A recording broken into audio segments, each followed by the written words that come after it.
Salut à tous, c'est Manu pour RCF1. Dans cette vidéo, on va faire ensemble un petit déballage de la X-Ray X1 2019. On va regarder vite fait ce qu'il y a dans la boîte et puis parler un petit peu des évolutions de cette version 2019. Donc cette X1, comme d'habitude, elle est livrée avec une carrosserie. Et la carrosserie, elle bouge pas depuis 2-3 ans maintenant, hein, depuis je crois la version 2016.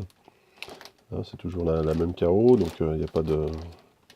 Il n'y a pas de nouveauté là-dedans. Par contre, ce qui va nous intéresser donc pour la boîte, le petit truc intéressant, tiens, c'est ça ici, par exemple, World Champion, puisque Yann Rateski a gagné les Worlds cette année.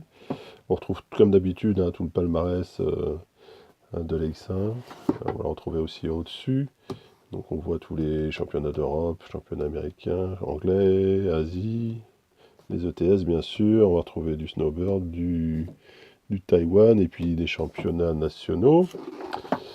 Donc comme d'habitude, on a comment s'appelle, les créateurs, les designers de la X1. Donc Rateski, Martinudi et Francesco Martini. Et puis en dessous, on va retrouver le visuel, hop, donc du plus détaillé de la X1. Donc les principales nouveautés sur cette version 2019, ça va être notamment un train avant qui va avoir deux positions pour la largeur de la voie. Avec des triangles inférieurs qui sont renforcés. On va retrouver un petit support carbone pardon, qui va aller jusqu'à la platine centrale, chose qui s'est pas mal vue ces derniers temps sur la F1. Ils ont abandonné donc le prolongateur là, sur l'amortisseur central. On n'a plus, apparemment, hein, on vérifiera, mais normalement on n'a plus le montage flottant du coup du cerveau et du T d'Ackerman. Autre nouveauté, on va retrouver, comme sur la X12 et la X10 je crois, donc les fixations par O-ring, donc ces petits caoutchoucs là en forme de rond, donc qui viennent se fixer sur cette petite plaque en carbone, pardon. On retrouve comme d'habitude autrement les deux double dumpers. Et puis la grosse nouveauté pour cette année aussi, ça va être ce pod arrière là, dans lequel on va avoir un réglage de hauteur de caisse, un peu comme ça se fait sur la X10 notamment. Donc en mettant des cales en fait en dessous le support qui limite les roulements.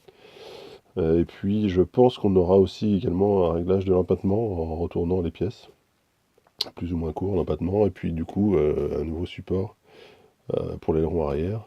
Et puis ça, ça va être à peu près tout pour les nouveautés de cette version 2019, ce qui fait quand même pas mal de nouveautés. Ça garde la même philosophie, mais ça innove pas mal. Et puis on va regarder ce qui nous intéresse, c'est le contenu de la boîte. Alors je vais regarder, pardon, hop, on va l'ouvrir en même temps que vous, donc je n'y ai pas touché moi pour l'instant. Donc c'est vraiment la première ouverture. Voilà.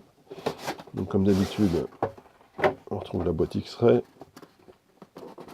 avec normalement on va retrouver le certificat, voilà, le certificat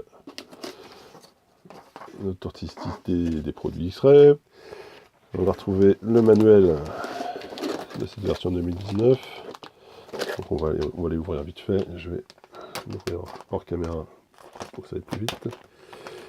Donc ce qui est pas mal chez X-Ray, c'est que généralement les manuels sont quand même de super bonne qualité. Avec hop, voilà.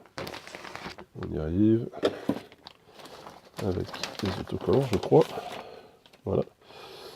Les autocollants X-Ray. Donc le manuel, lui, est en couleur. Voilà, donc on a toutes les étapes de montage. Alors c'est en anglais, hein, donc il faut connaître un petit peu l'anglais.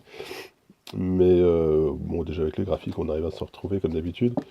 Ce qui est intéressant, c'est que quand on a des petits réglages, par exemple des alternatives de setup, hein, il nous montre que, bah, par exemple, on peut mettre aussi le prolongateur sur la pièce centrale, là par exemple. Donc voilà, à chaque fois qu'on a des réglages, il vous explique quelle influence ça a en fait sur le châssis, c'est pas mal. Donc ça permet d'avancer un petit peu dans le setup. Et puis à la fin, on va retrouver Normalement, hop. Donc on va retrouver tous les... Voilà, c'est sur cette pièce. Toutes les références des pièces de la X1. Donc dans une vue éclatée. Et puis de l'autre côté, une nomenclature avec toutes les références chez X-Ray. Ça fait quand même pas mal de pièces, hein, mais bon. Donc ça c'est cool. Et puis on va regarder un petit peu ce qu'il y a dans la boîte. Donc on a toute la partie avant ici, ils ont encore gardé l'aileron en lexan à l'avant. Je trouve un peu dommage, mais bon, je suppose qu'ils doivent en vendre pas mal aussi en plastique. Marketing, hein, c'est forcément le nerf de la guerre. On va retrouver donc toute la visserie du train avant, on va retrouver le petit T de la Kerman. Bon, toutes ces pièces là, ça n'a pas changé par rapport aux autres versions. Voilà, les billets de direction et tout. Là-dessus, pas de souci. L'amortisseur central, hein, donc vous voyez, en fait, ils ont gardé, hein, contrairement à ce que je vous ai dit tout à l'heure, ils ont gardé le prolongateur. Donc on pourra mettre le prolongateur ou ne pas le mettre. Voilà. Donc l'amortisseur central, ça a l'air d'être le même que celui de l'année dernière. Voilà, ce qui va nous intéresser plus ici, ça va être en fait tous les supports, le support moteur qui a changé, et puis la nouvelle plaque de support d'aileron. On va retrouver bon, toutes les petites pièces carbone, hein, le support de batterie, on va retrouver aussi quelques pièces alu, les colonnettes pour la direction notamment, hein, les links et tout ça. Donc pour tout ça, il n'y a pas trop de modifications. Ensuite, on va continuer donc avec l'axe arrière. Donc en option, bien sûr, chez X-Ray, vous avez la possibilité d'installer le diff à pignon. Dans la boîte, ce sera le diff à billes. Hein, donc avec ce que je vous disais, les petites pièces qui supportent les roulements. Donc là-dessus, c'est une pièce qui marche vraiment bien. Là, on va retrouver le train avant avec les triangles inférieurs. Hop, on va essayer de vous montrer un petit peu mieux que ça. Ça va être un peu compliqué, mais enfin bon. Donc on voit qu'ils ont bien été renforcés par rapport au triangle avant de l'année dernière. Donc c'est pas mal. C'était un petit peu... s'il y avait un petit point faible sur cette voiture, ça aurait pu être celle-là. On nous a remonté pas mal de triangles qui pouvaient se défibrer en prenant des chocs. Donc ça a été renforcé. Donc X-Ray est à l'écoute un petit peu des évolutions des demandes des clients, ça c'est pas mal. Et puis donc on va retrouver les fusées comme l'année dernière avec les 3 points de fixation. Donc et puis notamment, ce qui va nous intéresser ici, ça va être donc cette pièce là, en fait, qui va nous permettre d'avoir, il y a 2 pièces comme ça, je crois. Ouais, elle était derrière, elle est cachée derrière le petit truc. Donc il y a 2 pièces qui permettent de changer la largeur de la voie avant. Donc ça, c'est cool à tester cette évolution. Tous les roulements, toutes les billes, donc pour le diff et les axes. Des huiles, comme d'habitude, hop. Donc graisse de diff. Et puis ils mettent vraiment un setup assez souple, hein, 10 000 dans les latéraux, et puis je crois que c'est 600 dans le central. Hop, on arrive à tourner. Ouais, c'est ça, c'est 600 dans le central. Donc c'est le setup de boîte qui marche pas mal, hein. C'est vraiment un bon setup. Alors quelques vis et des clips, des circlips, ça c'est pas mal. Et puis on va terminer donc par l'aileron en lexan à l'avant. Donc alors ça marche bien, mais c'est quand même un peu fragile. Donc moi je lui préfère la version plastique.